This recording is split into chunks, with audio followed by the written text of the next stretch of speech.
Andres Mulak na ikwento ang freak accident ni Atasha. Surviving Japan with one leg. So far so good, sabi ni Atasha sa kanyang IG post. Nagkaroon ng freak accident si Atasha Mulak pero itinuloy pa rin niya ang biyahe sa Japan, kahit may foot cast ang kanyang kanang paa.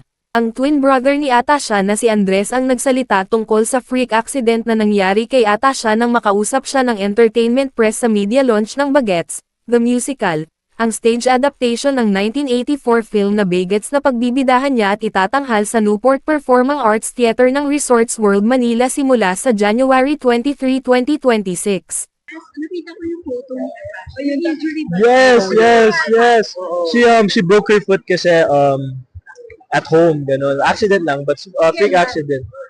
Actually, right before we left for Japan. So, talagang nag-worry kami na, paano siya, like, how is she gonna go around in Japan? Pero, we were able to find a way naman. We bought an electric wheelchair. At saya nga, yes, ako nagpo-push, tas yung wheelchair niya nga, may electric yan, motorized. So, kaya niyang, i-control, kaya yan.